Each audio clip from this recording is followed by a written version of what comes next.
very specific, in terms of our blood work, for example. In terms of our blood, some are very specific. And so I want you to know that that is there, and that I suggest that you think of everything from here on out on a timeline. What's happening when, and what do we do when? Another thing is that you could spend your lifetime studying embryology. We have a couple of hours, right? And so, I have outlined the most important fetal milestones, the ones that are most clinically relevant for you. And this is a short list of things that you would do. Not too bad, right? Some of them you already know. What's post-term pregnancy, term pregnancy range, preterm range, SAB range, right? So some of these you already know, okay? But, and we started with the timeline on our real first lecture, right? But I want you to have a general concept of what these things are occurring. I never know exactly what day of pregnancy my patient is, right? So again, broad strokes, right? Right? When do the organs form? Early, right? When do most major structural anomalies occur? Early in the first 10 weeks. Okay? And that's the most, so I'm trying to give this to the most clinically relevant aspects of fetal development. But before we talk about fetal development, we might want to talk about pregnancy testing. In OBGYN clinics, it is common for nurses to have standing orders to do pregnancy testing whenever there is a reason to suspect pregnancy. It saves the provider time because getting a urine specimen, some providers, by the way, are, for prenatal visits and things like that, they're booked every 15 minutes. If a patient needs to give a urine and the pregnancy test takes 5 minutes to run, they don't have time to do that themselves, right? They're counting on the nursing and medical assisting staff to do that for them. Right? They're counting on, and they're happy to give you standing orders. That you run a pregnancy test whenever you see the need for one. It saves them a lot of time.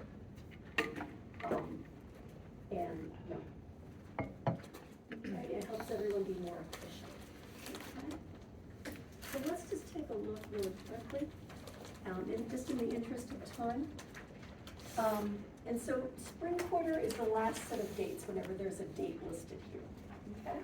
Because I made up this form to work all year long. So the first one, we have 6-year-old Marika's been brought to the clinic by her mother. You are the intake nurse, and as you room Marika, her mother reports that she brought Marika in for persistent vomiting on and off for 5 days. Aware nurse that you are. You decide to update Marika's full medical history. And note that although Marika reports monthly menses, she cannot remember her last menstrual period. What else do I know? Sexually active, yeah. She's sexually active. How do you obtain this information? Privately. Yeah, ask, and we ask privately, right? We ask privately. Do you need to recommend or run a urine pregnancy test? Yes. Yes. 21-year-old Stella presents for a pregnancy test with a sure last menstrual period of December 15th. She and her partner have been trying to get pregnant now for several months. A highly sensitive urine pregnancy test is negative. What are your recommendations for Stella? You can ask the type of brand. I don't know if that makes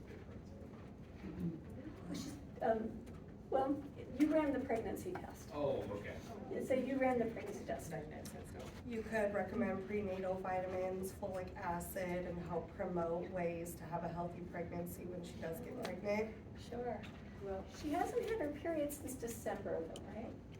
Yeah. How long do we wait before she gets a consult? 8 weeks.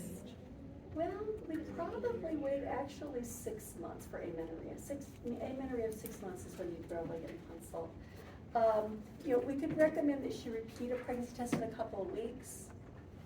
And if she doesn't get a period within 6 months, that she needs evaluation. Usually the evaluation is for things like thyroid function testing and for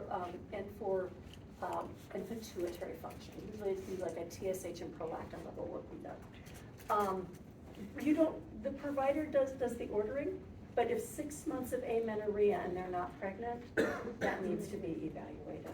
And certainly if the patient is distressed, then it's okay to have them set up an appointment to evaluate it. It's not an emergency appointment by any means, it's not. But she's been amenorrheic and she's not pregnant. Okay? And she's not. Okay. By the way, some of you might be tempted to do a serum pregnancy test. Anybody tempted to do a serum? Yeah. Serum only buys you 3 days. And by the time in an ambulatory care environment, by the time the tube of blood is sent to the lab and the lab results come back, the provider has to review the labs before they allow nursing staff to call the patient. You have lost your 3-day benefit. You see what I mean? Yeah. Serum doesn't buy you an awful lot of help in an ambulatory care center.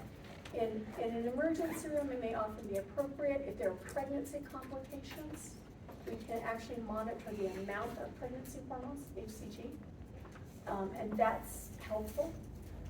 But in an ambulatory care environment where we're just testing, are you pregnant, are you not, it's not really that helpful. Next, 19-year-old Martia is presenting for a prescription of oral contraceptives.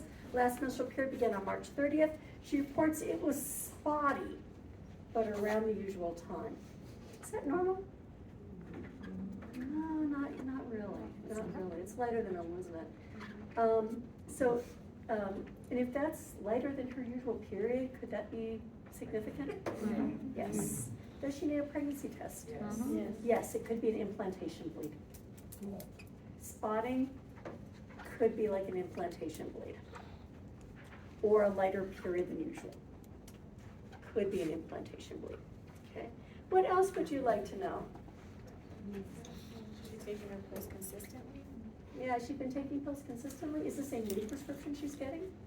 Has she had any unprotected intercourse? Not every patient knows what we mean by unprotected intercourse though, by the way. So have you, is there any chance you could be pregnant? Are you using a contraceptive method now? Did you ever forget any? That type of thing. So sometimes you have to ask a little more, but that's important. About once a year, by the way, I would have a patient call me with abnormal bleeding who had had some unprotected intercourse, and about once a year they would turn up pregnant, and they were having abnormal bleeding because actually they were miscarrying. So weird bleeding and risk of pregnancy, do a pregnancy test too, or to the wise. So spotty bleeding is abnormal bleeding, right? 27-year-old Diva is presenting for an IUD insertion. Their LNP is April 1st. You asked whether the LNP was normal, and Diva reports it was heavier than usual, but on time. What else do you want to know, given today's date and your awareness of the risks and benefits of IUDs? Yeah. If she's had sex since her last menstrual period and you'd wanna do a chlamydia gonorrhea screening. Yep, those are all good ideas. Yep, those are all good ideas, yeah. If we put an IUD in someone and they could be pregnant, would that be a concern? Yes. Yes. Yeah. There are some providers who, for that reason, heavier than normal periods don't worry me as much as lighter than normal. But there are some providers, just because of the risk of putting in an IUD if somebody were accidentally pregnant and they didn't know it, just want a pregnancy test on everybody before they do an IUD. Just routinely, they'll just do one as part of their protocol, and they'll want you to run it on the patient before they do the insertion. Would you also wanna know what IUD they're on, because if you have the Paragard, you have a higher risk of having a heavier menstrual cycle, but if they're on the Mirena. She's about to get one. She's about to get one. Oh, I read Yeah, it she's wrong. about to get one. And her last period was heavier than normal, but it was on time. Could be nothing, right? It could be nothing, but just because there are risks with an IUD, we always get one. Or some people will always get one. Perez will always get one. So yeah, I'm less worried that she's pregnant, but at this time. I'm less worried that she's actually pregnant, but she might get a pregnancy test just because of the routines related to IUDs. Does that make sense? And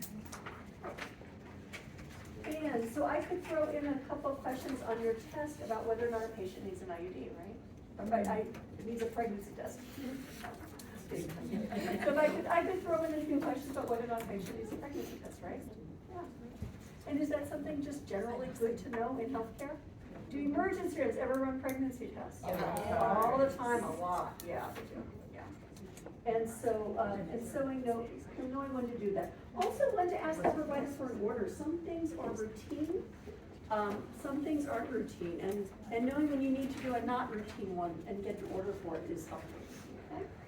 All right, so we've considered reproductive care outside of pregnancy. Now we need to review the process of fetal development, what if pregnancy happens. I want you to know what the function of placenta is. We're going to look at the beginnings of organogenesis, early growth and development of the fetus. We're going to consider the implications of fetal development for nursing care. We're going to examine patterns of inheritance and implications for the fetus and family of Mendelian and non-Mendelian genetics. This is super brief. This is like high school genetics, not too. Again, you can spend your lifetime in genetics, even nursing genetics you can do, okay? And review strategies to prevent birth defects. Okay? So this is the largest human cell, and it's the smallest one. This is fertilization. Okay? The cells around the ovum form what's called the zona pellucida. Okay? And you can see the sperm trying to work their way macrosome into the ovum. Okay? Implantation usually occurs approximately 7 to 10 days, within 7 to 10 days of conception.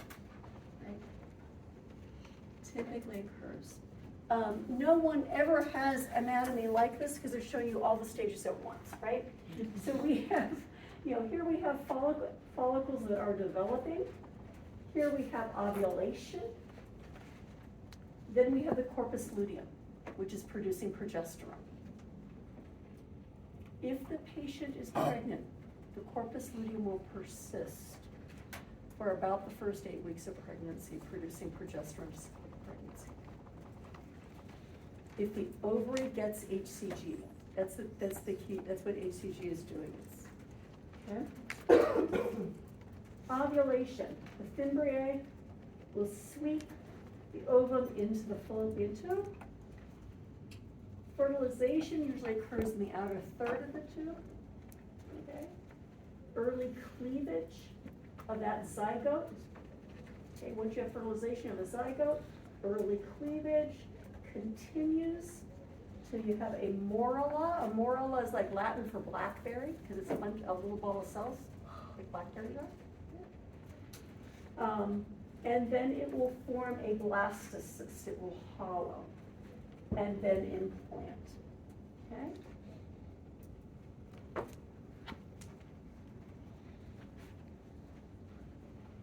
The primary germ layers are the 3 layers that make up the early embryo. So here's our blastocyst.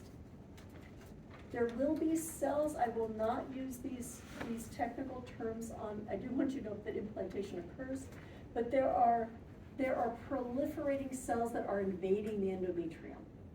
Trophoblastic cells, syncytotrophoblast, cytotrophoblast, but they're invading the endometrium. There are maternal vessels, our endometrial vessels that are migrating towards that implanted blastocyst. Okay? And you go, this is the embryonic disc. There's a layer being formed. It usually has 2 layers, then 3 layers. These form the endoderm, mesoderm, ectoderm. Okay. This is the yolk sac. These layers will then fold and fold. The yolk sac will be gradually incorporated, and this is the amniotic sac, and it will eventually surround the embryo. Okay.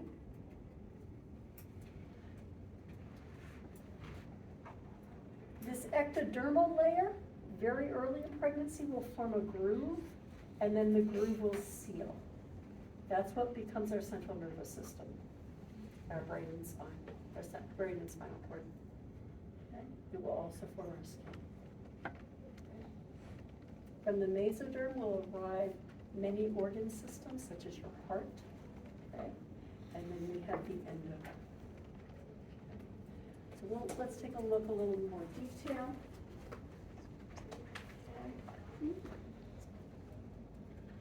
I have an embryology video. I'm having a little trouble with the turning off the microphone on this particular. It has a microphone setting, but not a microphone that actually works. But I'm going to see if I can make the video play for you.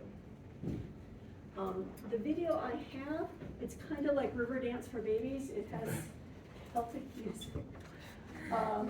It states a number of things very optimistically.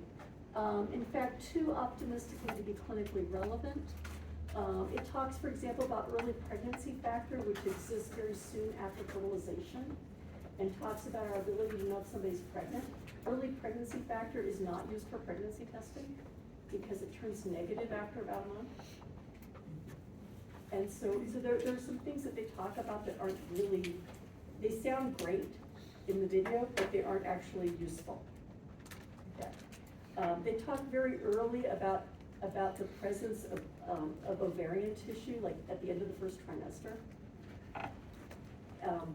which sounds really wonderful, except that you can't actually see that on ultrasound. It's on regular ultrasound. It's really kind of, where do you see that? You see that when somebody has a pathology specimen in the history or aborted. I mean, they don't tell you where this information is coming from, or that it's not really clinically useful. So I want you to take what they're telling you with a grain of salt. The reason I like these videos is for the images, the hysteroscopic images. You can actually see things. And that's what makes it worth it. But I just want you to listen to some of what they tell you with a grain of salt. There's one point where they talk about jaw movement, and so they do a little bit of gender typing that I think is inappropriate. But the images are really good.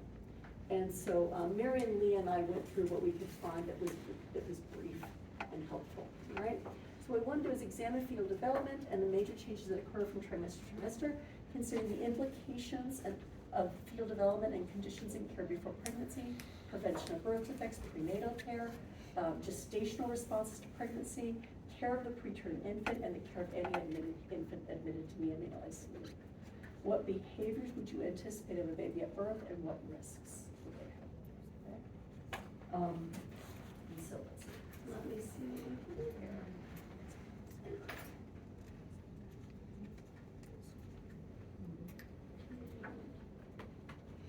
And if there's one of you,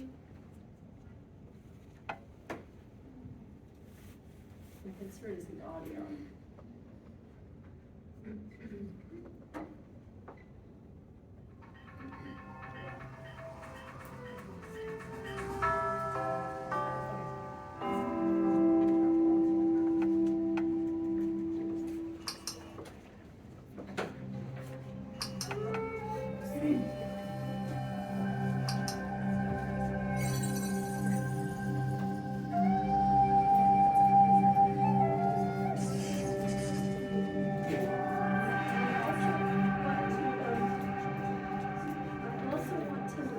The dynamic process by which I also want to mention that they are using dates from conception, not from the last menstrual period like we use in the US.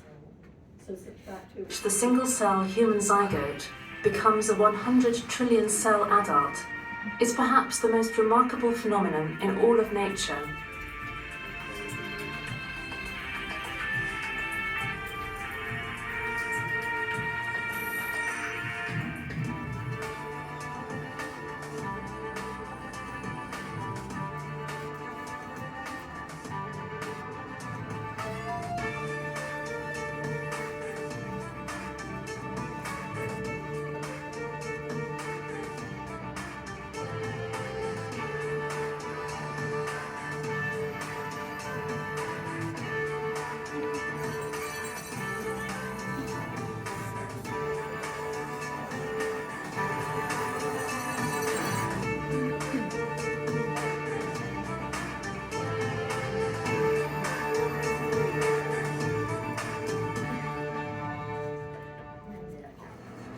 Researchers now